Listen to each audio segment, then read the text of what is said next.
ushobora gusanga nanjye nterekera ariko simbyite guterekera ukabyita kwibuka cyangwa se oya buretse uba nanga imbere mu biki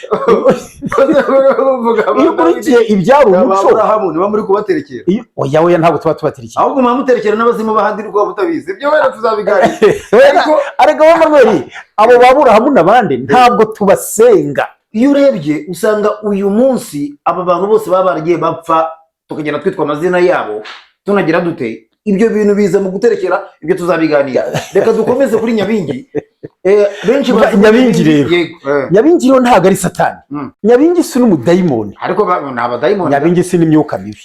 Ni nayo mpamvu za Bibiliya zabo barazanditse kubera kuzamamaza cyane bigira nubwo bitwara ubwenge bw'abanyarwanda. Wowe ugirana ikibazo na Bibiliya uzajya usenga utyo mana ya Dawidi uzabireke, mana ya Aburahamu uzabireke, uvuga uti mana yanjye kuko nawe iyi mana nyine wa mugane wawe tuvuga ya Dawidi gusa nande natwe ni yacu hari ibyo twayibonyeho uvuga uti mana yanjye. Bibiliya sinabara kugira nartishe nayo kuko ni iby'abanyabure bagiye bamamaza. Uzatera imigere ku mihunda rero ntabwo uzabishobora terekera nibyo byahindutse gusenga. Nyabingi ukurikiye ibyiza bye ntabwo yaba umudayimoni wo gutera abantu. Datashoboza nami nkomeza Yesu ndinda guhindurwa n'ibihe. Turabasuhuje mwese aho muherereye mukomeze kugira amahoro y'Imana. Twatumaze iminsi tutabagezaho ibiganiro nk'uko bisanzwe kubera impamvu zitandukanye twagiye tugira, ariko turashima Imana ko yongeye kutwemerera kongera kuboneka ndetse na Ziraziritse akongera kuboneka. Ikiro ni cya kiganiro cyitwa Gatonyanga mu nyanja mukurikira kuri Emma Talks ndetse no kuri Ziraziritse TV. Akaba rero tujya kuganira n'ubundi muri uyu mwanya na Kwizera Valence alias Ziraziritse, ariko nubwo zitonoma ngo ariko Ziraziritse nkuko akunze kuba arimo kubitubwira. Turakwakiriye rero muri studio, ndagusuhuje, amakuru yawe ameze ate? Urakoze cyane muvandimwe, ndakwikirije kandi nanjye ndagusuhuje ko ntitwaziherukanaga koko waciye iminsi, ariko bitewe n'impamvu z'ubuzima zitandukanye nta gikuba gicitse nta kindi kidasanzwe n'utuntu n'utundi, ariko Imana ishimwe ko twongeye kubona tuganira Gatonyanga mu nyanja kuri izi channel zombi nkuko yazivuze. Nanjye ndabaramukije mwese badukurikira bari hanze y'u Rwanda cyane cyane bo mu gihugu imbere yabatahije. Nanjye rero ntahije abari hanze y'igihugu cyacu aho muherereye hose ku isi, amahoro Imana bane namwe. Amakuru yanjye ni meza, nakubwiye ko atajya bamabi nta na rimwe uzumva ngo ni meza urebeye inyuma ndaho ndahumeka insigane oya. Nasomye ijambo rivuga ngo mu bibaho byose muhore mushima. Ariko wowe niyo urwaye ngira ngo ahari nabwo urashima. Iyo ndwaye mbibwira muganga niwe mbwira ko ndwaye. None se icyo gihe amakuru yawe ntago babaye mabi? Ntago bari mabi, kereka ari njye warwaye njye nyine ku isi. Cyaba ari ishyano, cyaba ari umwaku, ari njye warwaye gusa. Ariko niba kurwara ari ibisanzwe, ari ubuzima, kanaka ararwaye uri yararwaje, ibyo ni ubusanzwe, amakuru ni meza. None ko wigize kugira impanuka ya moto, ubwo wageraga impanuka ya moto ko nabonaga urimo kuribwa umeze nabi cyane, nabwo amakuru yawe arimo nakubwiye ngo icyo gihe ninjye nari mu bitaro nakoze impanuka njye nyine ngo biba ari ishyano ryangwiriye, biba ari igikuba cyacitse ku isi, twari mu bitaro turi benshi bakoze impanuka. Impanuka ubwo nazo n'ubuzima bariho ducamo. Wowe rero ndumva imyizerere yawe ku Mana numva ari imyemerere ntago ari imyizerere. Ariko rero ibisa n'ubusanzwe abanyarwanda bose inzi no kuntu baba bameze filozofi yabo, kuko n'ubundi usanga umuntu arimo kugenda, tuvuge niba muho yagiye gushyingura nk'umuntu we, ukamubaza amakuru yawe ameze ate, arakubwira ati amakuru ni meza kandi agiye no gushyingura. Navuga ko ari mabisa akaburuga umuntu mu bitaro wamubaza ati amakuru se ameze ate, akabwira ati amakuru ni meza, abo wenda akaza kukongeraho nyuma. Nuvuga ko ari umuco w'abanyarwanda, ubwo bose njyewe ndabita abakirisitu, ubwo abameze batyo bose naguza akaririmbo ngo no mu byago nzaririmba ndamahoro, ubwo naho ngaho baba bari. Wowe rero ndumva imyizerere yawe cyangwa se imyemerere yawe ndumva itandukanye hari n'iy'abandi. Nkanjye iyo ndwaye ukambwira utumeze ute cyangwa se amakuru yawe bitamubwira ni ngenda arwaye. Hari n'ababimbwira hano inyuma ya kamera barabimbwira, hari na mushiki wanjye wabimbwiye, babona nyine twakoze ibiganiro, babona kiriya kibazo nyine mfite ntashatse kuvuga kuko atari cyo kuri kamera, ngo abantu kunyine ndi kuvuga ibimeza ndakomeye abantu si wowe none se biriya biganiro ukora ndabikora nyine, mfata intebe nkicara umeze na kuriya se, ndi ikibazo kireze. Ati se kuki utabwira abantu ko urwaye ngo bagusure banakuyagira? Bansuye ntarwaye se kuki basura rukunwa oya ubu ni umuco w'abanyarwanda banyagira se napfushe kuyagira itonde we tuci ikinyarwanda uzica ibyongereza byawe wize n'ibifaransa n'uki bayagira uwapfushije wagize ibyago oya no ntabwo uragize ibyago n'uwapfushije gusa none se ibyago ni ugupfusha iyo uvuze nicyo ngiye kukosora nyine ibyago si ugupfusha gusa ubundi hariho ingorane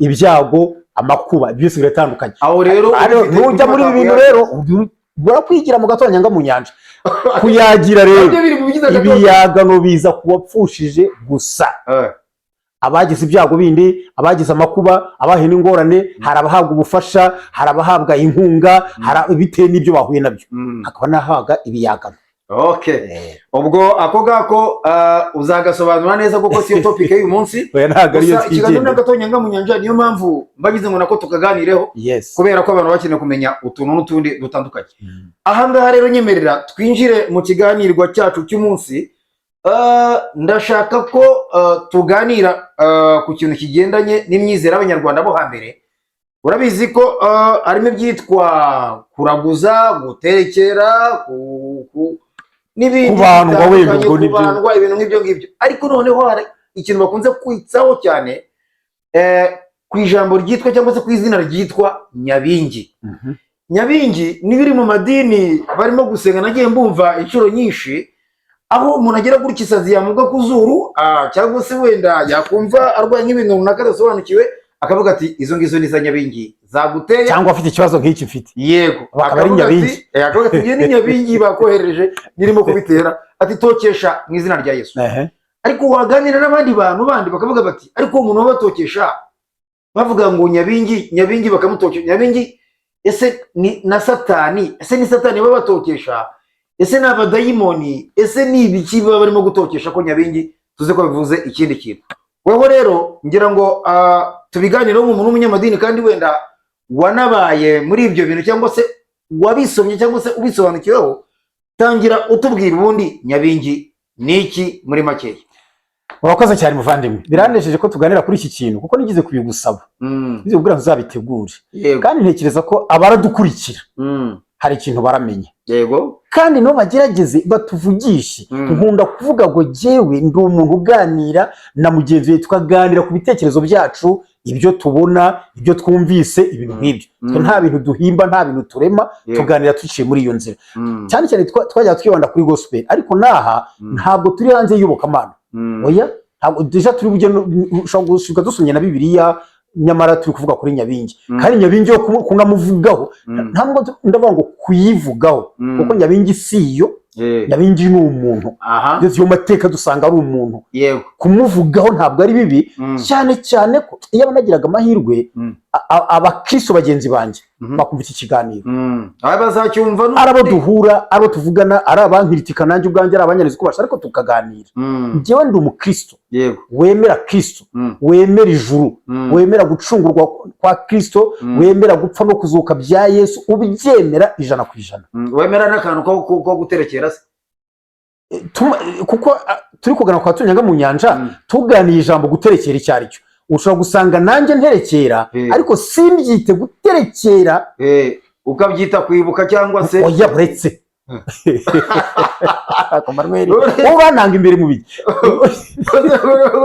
iyo kurikiye ibyaro umuco Aburahamu niba muri kubaterekera oya ntabwo tuba tubaterekera ahubwo mwamuterekera n'abazimu bahandi rwo butabizi ibyo wera tuzabiganira ariko Manuel abo Aburahamu nabandi ntabwo tubasenga oya gusenga no guterekera biratandukanye guterekera iyo murimo kubavuga impamvu ubu turi gukoresha inyito ebyiri zitandukanye gusenga ni twebwe abasenga abizera Imana iyo ukuriye ari ijuru n'isi guterekera byakoreshwaga n'ubu habikoreshwa ariko mu muco mu bafite iyindi Mana basenga nabo bayita Imana nayo abaterekera ababandwa ibyo kuko gusenga abadasenga Imana n'isi n'ijuru iryo jambo barikoresha ari uguterekera iyo bari kuyisenga waba baterekera ntacyo ibyo reka tubiveho twebwe tubiveho katujye tuzabiganira ndahari rwose tuzakaganira nta kibazo ku buryo iyo urebye usanga uyu munsi aba bantu bose baba baragiye bapfa tukagenda twitwa amazina yabo tunagira dute ibyo bintu biza mu guterekera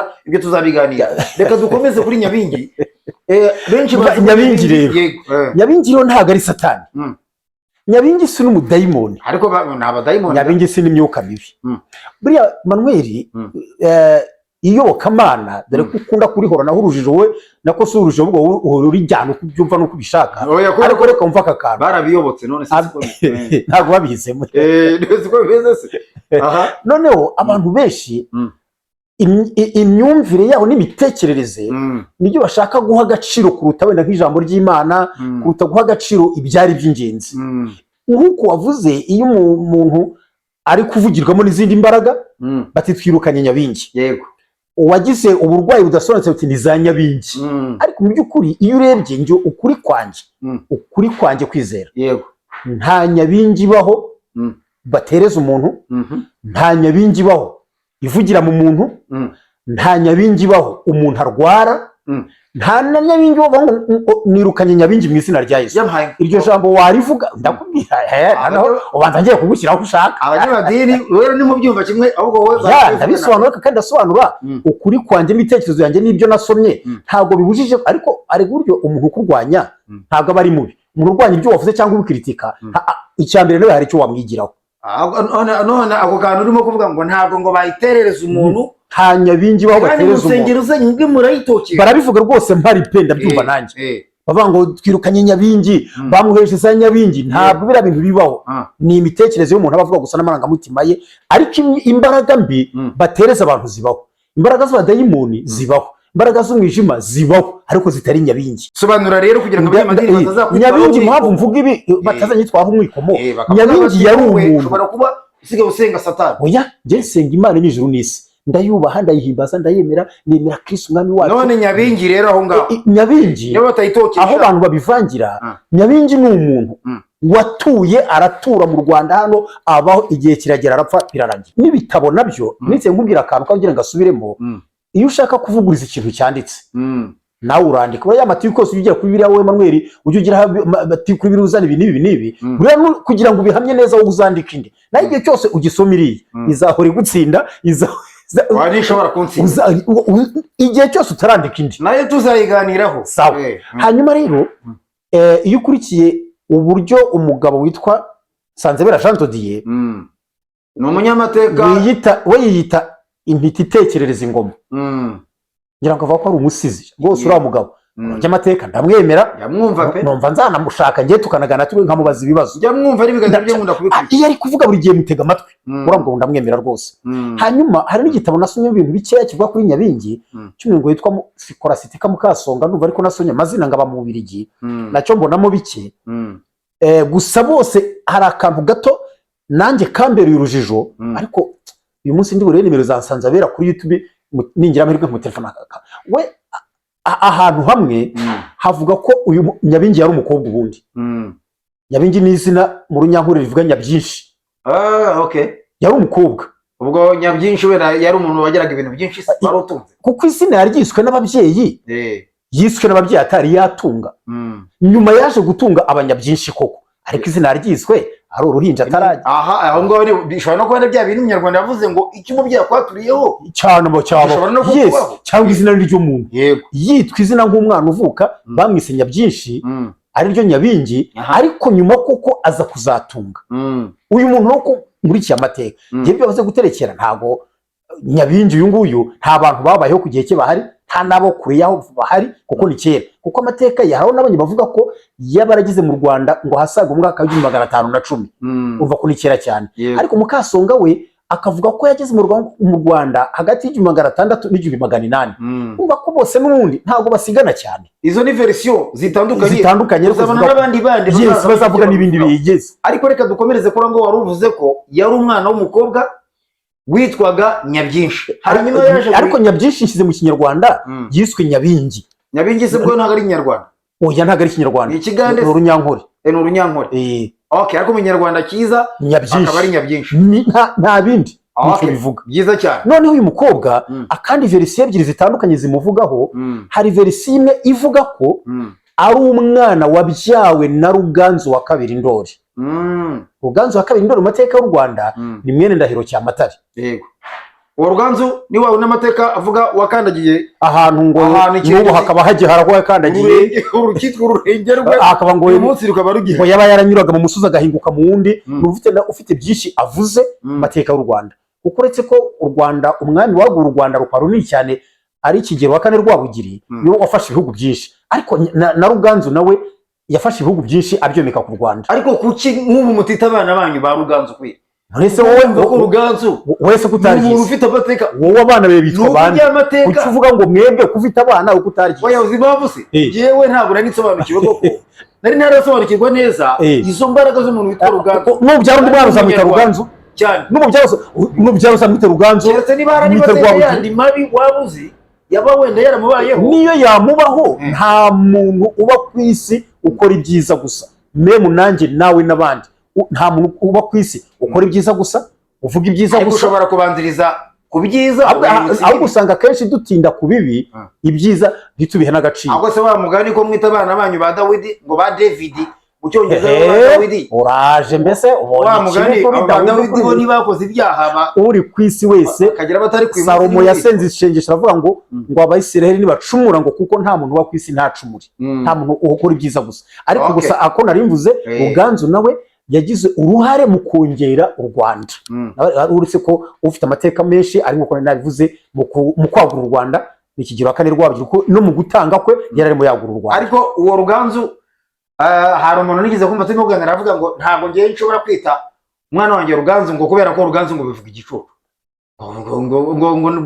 ngo rero nose ngo wakwita umwana wawe umuntu wavuze ngo gicucu Ruganzu nuwavuze iryo jambo ashaka kuvuga ko ngo Ruganzu ibitangaza yakoze n'ibihangage n'ibiki n'ibiki nta bandi yabiraze nta mwana we yabiraze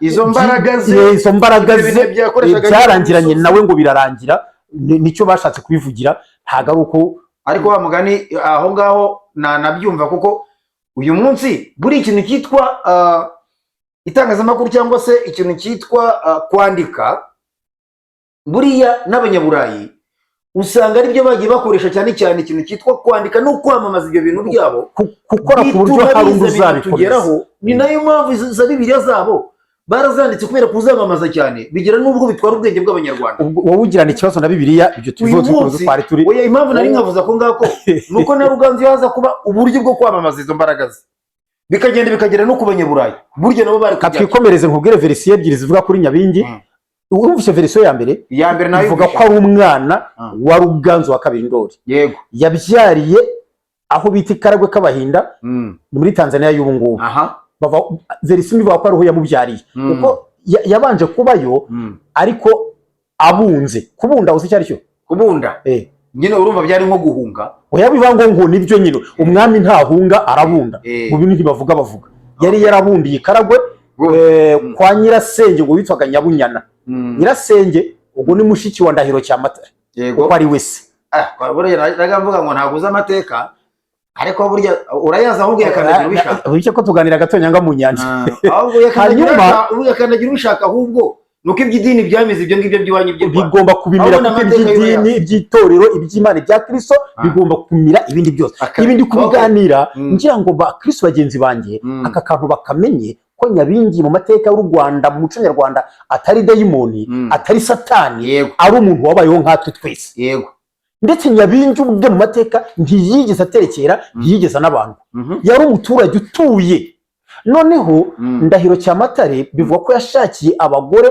aho muri Tanzania hanyuma amateka avuga ko Ndahiro Cyamatare yaje kuzaza aje kwima i Rwanda ise Ruganzu wa kabiri Ndoli yaje kwima ise Ndahiro Cyamatare amaze kwicwa n'umwami w'Umunyamungo witwaga rero Nseburanyibunga gutyo amaze kumwica Ruganzu wa kabiri Ndoli aza kwima no gucungura no kugira ngo azahorere se no kugira ngo yime ingoma i Rwanda mu mateka abami ngo cyaraziraga ko umwami abundukana n'abagore yashakiye aho yabundiye ubwo kubunduka no guhunguka kanze kugira ngo nkoreshe ijambo guhunguka ry'abantu guhunduka ko numva byo bintu byata Kinyarwanda kizara kugira gute guhunduka bavuga guhunguka ntavuze guhunduka no guhunguka mu guhunguka ndakoresha ijambo guhunga kuva mu buhungiro abana ngo yabaga yarabyariye mu buhungiro n'abagore ashakiye ngo yabazanaga ngo bateraga igihugu umwaku niko amateka aba yarameze Yego. byasaba ko aza wenyine Mm. akazashaka abandi bagore ageze mu gihugu cye nubwo buryo rero ngo uyu mukobwa iyo ni verisiyo ivuga ko ari umukobwa we Yego. kuko ni inyivo ndakubwira indi verisiyo nanone kambanze nsoziyo noneho ahungutse aje mu Rwanda ugabe bose basigara Tanzania ikaragwa aho ngaho cyaraziraga ko abazana sinjye wahera nubwo buryo Nyabingi nawe yagumyeyo hari indi verisiyo ivuga ko ahubwo ngo Ruganzu yaba yari impanga na Nyabingi aha akwakumvise avuga ko bavukanaga kuri Ndahiro Cyamatare yego izo verisiyo zose ubwo ndazisoje reka nkomeze kuri Ruganzu wa kabiri Ndori amaze ku mwami w'u Rwanda yego hanyuma tukaza kumuza gute niyo Nyabingi iyo vuga uwo uruvuga ngo iyo Nyabingi se niyo umuntu uvuga kuri Nyabingi mu buryo bumwe uvuga ko Nyabingi ari umwana wa Ruganzu wa kabiri Ndori hakaba n'indi ivuga ko ari mushikiwe oya ari mushikiwe bavukana ngo bari impanga izo zose nyenda zisoje nuko zimuvugaho ahubwo noneho amaze ku mwami w'u Rwanda reka nkomeze kuri verisiyo ivuga ko ari umukobwa we kubera ukuntu yamukundaga umukobwa wandi wa Ruganzu wa kabiri Ndori kubera ukuntu yakundaga umukobwa we yaba yaramuzanye mu Rwanda mu buryo bw'ibanga atuma abantu kumuzana urumva neza ndamara kumva rwose abanza kumutuza mu cyatwaga Ndorwa ariko atuma intumwa azihanangiriza ko bitazamenyekana ko ari umwana we kuko ubwo abiru bari kushaka uko bakuraho Ruganzu kuko ari kubateye igihugu mwako yego kandi Ruganzu yumva ashaka umwana we bamutuza mu cyari byumba ya kera kuko barakigize kuba igihugu gikomeye cyagendaga ngo kikagera ku cyitwa Lake Edouard mu Buganda iriya mu cyari byumba mu Ndorwa abari hamutuza yego akajya amwoherereza inka kugira ngo atunge agira abagaragu ariko mwibanga ntawe uzi ko nawe ngo arafite uburyo amusura mwibanga noneho amaze gufata ikindi gice igihugu icyo gihugu acyaguye cyarimo kino gice cyari za komine Butaro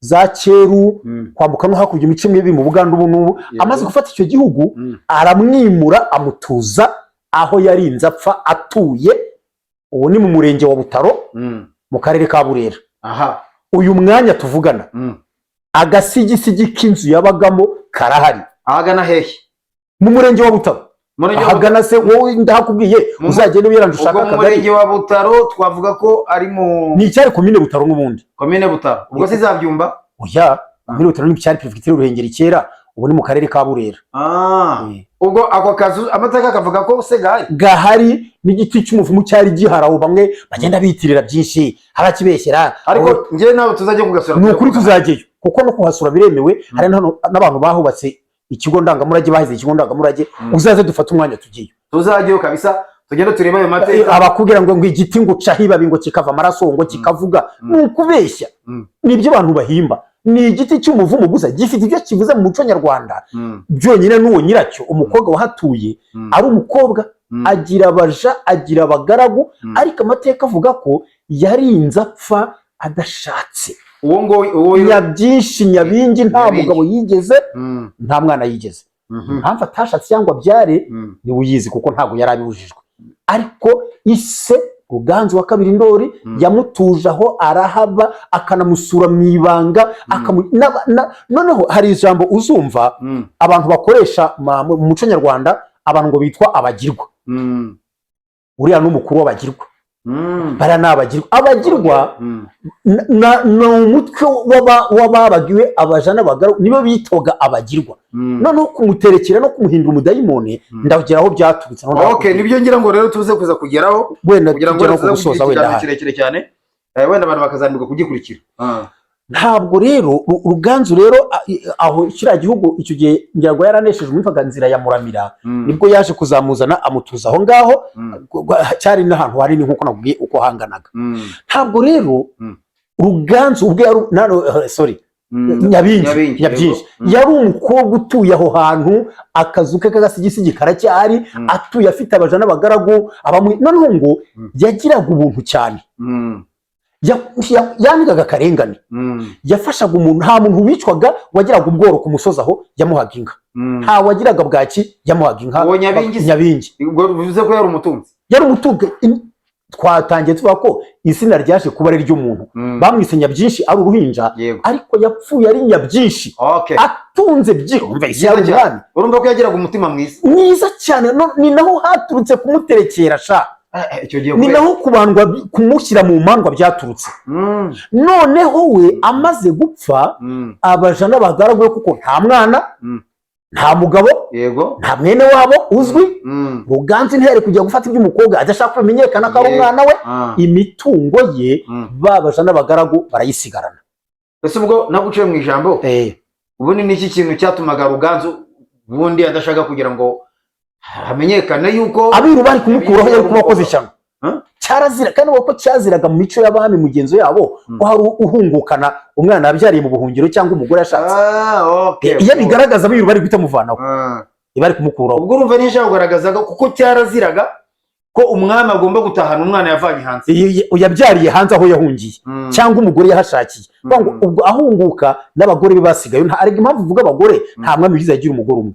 Ubwo ni nka bya bindi se cyangwa nabyo tuzabiganira numvisha bavuga ko umwami ngo bagombaga kwirinda ko amacandwe y'umwami ngo ashobora kuyacira akabagwa ku butaka bavuga ko avumye igihugu avumye ubutaka nta mwami waciraga hasi. Ariko urumva ko abanyarwanda twebwe dufite amateka akomeye cyane ndetse twanaguye no kumenya ariko kugira ngo tuyamenye twirwa twibana muri abanyaburayi. Icyo niho ngeranje nawe ntidukuze cyane kabisa. Wowe wogirana litige na Bibiliya ufitanye litige n'Imana nutaniyunga n'Imana nakazi kawe nta mateka y'abanyaburayi ariko ubundi wakijijwe wo Manuel ukajya usenga uvuga Imana yanjye uzajya usenga utyo Mana ya Dawidi uzabireke Mana ya Aburahamu uzabireke uvuga uti Imana yanjye kuko nawe iyi Mana nyine wa mugani wawe tuvuga ya Dawidi gusa nande natwe ni yacu hari byo twayibonyeho uvuga uti Imana yanjye ariko rero kugira litige na Bibiliya nubone niko mvuga Bibiliya sinabara kugira litige nayo kuko ni iby'abanyaburayi bagiye bamamaza uzatera imigere ku mihunda rero ntabwo uzabishobora Bibiliya izahora igutsinda izahora igutsikamira izahora kurya njye ndishakira njye ndashaka kugendana n'Imana zawe uzasenga Ruganzu se basi ntabwo tuzamusenga ahubwo iyo Mana n'abasenga Nyabingi bari mu buyobe n'abasenga Nyabingi bari mu buyobe Imana basogokuruze yayindi musinga yabwiye abanyaburayi umaje kumubwira ngo wowe nutabatizwa ngo witwe izina rya kabiri ndetse ngo witwe izina ry'abatagatifu ngo uzajya mu muriro utazima arababwira ati uwo muriro wanyu muhora munkangisha dukomeze ibyo ni bacu bari bafite imbaraga ningerayo ntawo bazazimya rero ari uwo musinga n'abandi nkawe n'abandi nkaho batizera Kristo umwami n'umukiza niba ugeramo aba basekunda bazazimya agomvisha Ruganzu imbaraga amwumvise none se wakamenya none ngo dusenga Ruganzu cyangwa dusenga rimwe Ruganzu oya Imana sekiya wewe dusenga Ruganzu dusenga rimwe Ruganzu iyamuremye amina uvuga ngo amena rero oya amena rero bwiye ko izina ry'Imana saba bavuga ngo izina ry'Imana rero se amena sisi turimo ng'Imana se ariko Mana yaremye Manuel wabwa icyubahiro oya Imana yanjye tugere no hafi yo gusoza umukobwa rero Imana yanjye ngiye nyironyene y'abanyamadini uyu mukobwa rero yaje gupfa uwo nyine Nyabingi arapfa Nyabingi Nyabyinshi ariko amaze gupfa ikintu cyitwa ubutunzi bwinshi cyane abagaragu birumvikana n'abajabe babubamo kandi pe nabo ngo bakagabira rubanda ariko Nyabingi yari umuntu mwiza cyane rwose avuga ko ari umuntu mwiza cyane abanyamadini mwe mwirirwa muvuga ngo muratokesha Nyabingi oya kumutokesha ntabwo barabireka kubera ko umva twumvikane nge nawe zakunyobye nawe ntabwo ndi kuvuga ngo bareke kubitokesha kubera ko yari umuntu mwiza ahubwo nge ndavuga ngo bareke kumutokesha kuko atize umudayimoni nta dayimoni ya Nyabingi baho ntabwo yigeze abadayimoni oya yigeze abasatani yigeze abandwa yigeze yaterekera yapfuye ari umuntu mwiza kandi ababivuga simbarenganya nabo ntabwo babizi nyirabo rero dore n'amateka y'abazungu noneho bivuga ko amaze gupfa ibye byaje kuyorwa baje kwituramo umutwari ngo yitwaga Rutagira Kijumi hanyuma niko amateka avuga uwo nawe yasimbuwe n'uwitwa Rutindangezi impamvu mbavuze uyu Rutindangezi asa mu mazina y'imandwa nyuma mu bantu baterekera n'ibyindi tutajyamo hakazamo n'uwitwaga Biheko yego mu bayoboye ibye amaze gupfa hakazamo n'uwitwaga Ngobyi uyu Ngobyi mu mateka bikavuga ko Ngobyi yaba yarishwe na Kigeli wa kane Rwabugiri mu mateka bivuga ko Kigeli ngo yamuciye umutwe awujugunya mu kiyaga cyari kiri aho hafi aho ngo gihita cyuma ariko cyahindutse urugezi ruratubona rurakamuka ruba ruto kuko urugezi rura ngo cyari ikiyaga kinini ariko ibyo ni amateka yandi tutajyamo hanyuma rero abo ni abatware bayoboye ibya Nyabingi basimburana iyo baza gukomeza wenda umunsi ariko nitujyayo tuzaneka tuzamenya umukuru uyoboye ubu abantu bitwa bagirwa hari ibutaro. Okay, tuzamumenya. Noneho abagirwa bere aribo bajana abagaragu be ngo baje kuzafata umunsi wo kujya bamwibuka. Mwumvise ko kusenga kwibuka Nyabyinshi nka nyirabuja wabanye nabo neza, bakabaga inka bagatekera rubanda bibuka nyirabuja wapfuye bakamuterekera. Kumuterekera byaje kuzaza haciye igihe. Kumuterekera ariko niko kumwibuka, bo babanje kumwibuka nyine kumwibuka bisanzwe. Oya, ubusa n'ufata ukakuka tukamuterekera wowe. Sokuru ariho, sokuru ariho. Ubu tugize umunsi wo kwika ko sokuru yabayeho, yari umusaza. Ntago kumuterekera no kumwinjiza mu bintu by'imandwa byaje uko ibihe byagiye biha ibindi, ariko byatangiye ari ukumwibuka. Ubwo nacyo ako ngako tuzakazana mu kindi kiganiro. Byatangiye ari ukumwibuka. Okay, noneho rero twinjira mu gusoza hafanga kubera uburyo yabakoreraga ibyiza akabira rubanda, umusozi ukaza wose bati bari abantu bavuga Imana cyangwa bafite indi bavuga, ariko ntabwo byatangira kumuterekera ubwe. Ubundi kera barateranaga bakamwibuka. Akubwira aka kantu, ubundi kera hari umuntu wajyaga upfa kuvuga ngo nimpfa muzajye munterekera. Nabonye ukunda ibyo kwa Musinga no hafi aho ngaho, umuntu witwa Rukara rwa Bishingwe yabwiye abana be ngo ntimuzanterekere. Uzi yatabivuga Rukara ubu bari mu mandwa bari mu bintu bisengwa. Okay, ubwo imandwa rega ubwo twavuga ko ari n'abatagatifu bawe, ariko nabandi mwizera nkamwe ngi ari abatagatifu. Nta batagatifu ngewe nemera, abari bo bose ntabo nemera. Mutagatifu ni Kristo wenyine. Hanyuma se ba Dawidi ni abantu nkatwe babayeho, n'abantu nkatwe, n'abantu nkatwe. None se ayo mazina ko witwa ngo Vari, ibyo tuzabiganira turebe. Ko witwa ngo Vari ninjye naryise, nshatse nakwitwa na Manuel, nshatse kwitwa na Shimimana, nta wabindegetse. Ariko yerese ko ari amazina abandi baryitwa, nanjye ndaryitwa, nta hari nari kumwe. Nje nta batagatifu ne. Niyo kadusoze rero tuvuze gutya rero. Kadusoza tuvuze iki kintu Manuel. Abatagatifu tutagira ikiganiro umwanya munini. Wowe uzagira ibibazo n'abatagatifu. Oya, nje nta batagatifu nemera. Abatagatifu ari muri Bibiliya zera ndetse nta barimo, nta batagatifu ari muri Bibiliya. Ariko nkubwiye Manuel, nibindi nitwe tubirema, twe tukabihimba, ahubwo tukazabyitirira Imana, tukabyitira n'abantu badahari. Nk'Unyabingi umunsi aramutse azutse, yasa agasanga bavuga ngo twirukanye Nyabingi mu izina rya Yesu, yakumirwa. Ariko aho ngaho barakomeje baramwibuka. Noneho abantu bamwe muri bo uko ibihe biha ibindi bashiduka bamwinjije noneho mu kumuterekera. Ariko we kumuterekera se bya bitari kumusenga, nko kumusenga byahinduye isura, bihinduka kumusenga. Reka da itonde. Oya, icyo cyo rwose ntibirirwe ukibeshya n'Abanyarwanda. Nyibeshya se njye ndikubeshya hano? Guterekera wowe kuri icyo ngicyo cyo uzi ko guterekera ari iki? Guterekera ni ukwibuka. Ni ukwibuka umuntu. Guterekera ni ukwibuka umuntu. Urabona nk'uko duhora tuvuga ngo urabona nka no ujya bakiyose ngo iyo twibutse ba Dawidi twatse kubaterekera nabo. Ni cyane. Reba nk'ibyo washakaga. Reka dufate nka Rubangura. Nkuko Rubangura urabona ko abantu bose baravuga bati nugera kwa Rubangura uhagarara aho ngaho unegereza abari kumuterekera. Tuba turi kumuterekera. Uriya gore bamuvuga uko gore niwe ugiye kubeshya Abanyarwanda rero. Kwibuka rero. Kwibuka oya umva Manuel, ijambo guterekera no kubandwa. None se ashobora kuzima, urumva yazima kandi dora tumuvuga buri. Nyine kumwibuka nuko icyo ntari kwemeranya nawe. Ukumuterekera rero. Oya. Guterekera no kubandwa ni amagambo yakoreshaga mu muco nyarwanda kera basenga za mana zo mu gikari. None dufata gusenga, ahubwo guterekera nibyo byahinditsemo gusenga ubu tumaze kumenya Imana y'ukuri. Kubandwa byahinditse guhimbaza tumaze kumenya Imana y'ukuri. Ariko uziko ni nguza na Rutanga rw'amaboko ashobora kuzagukubita ingumukumirwa. Oya ntaga rwana kuko wowe ahubwo aka kantu azagutsinda. Guterekera nibyo byahinditse gusenga. None ubwo abakera iryo jambo kwari ugusenga. Ubwo Nyabingi babanje kujya bamwibuka. Babanje bamwibuka bisa nk'uko twibuka abandi. Bakagira umunsi bagafata umunsi bakamwibuka. Bakavuga ibyiza bye. Yes. Hanyuma nyuma biza uko iminsi hita bihinduka kumusenga no kumuterekera. Bakajya basenga se bati Nyabingi iwacu udufashe, ujye tuvugira aho wagiye.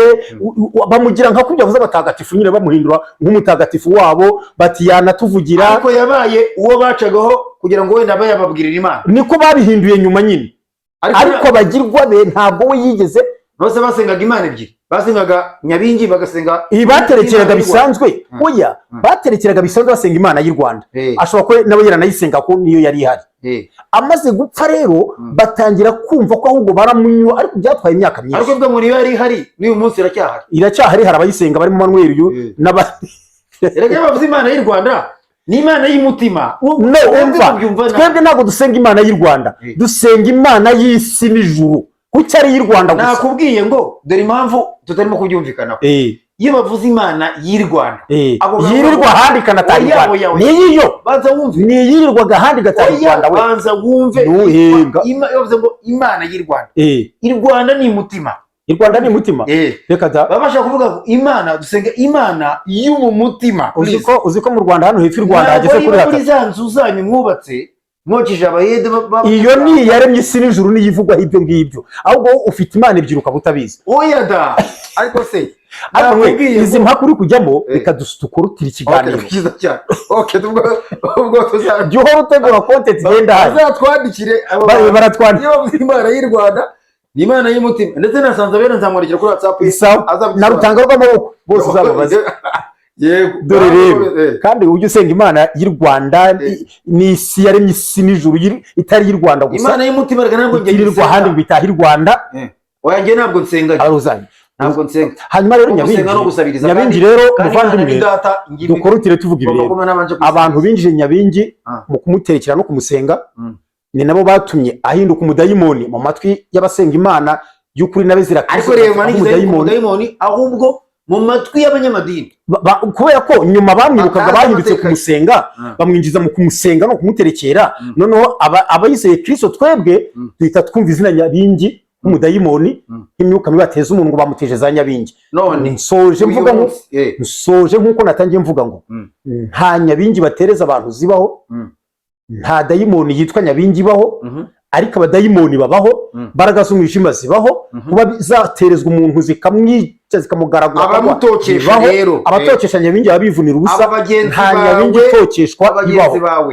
Biruga batokesha Nyabingi, tujye dufatanya dutokesha imyuka mibi, dutokesha imbaraga z'umwijima mu izina rya Yesu, dutokesha abadayimoni. Ariko dayimoni Nyabingi ntayibaho.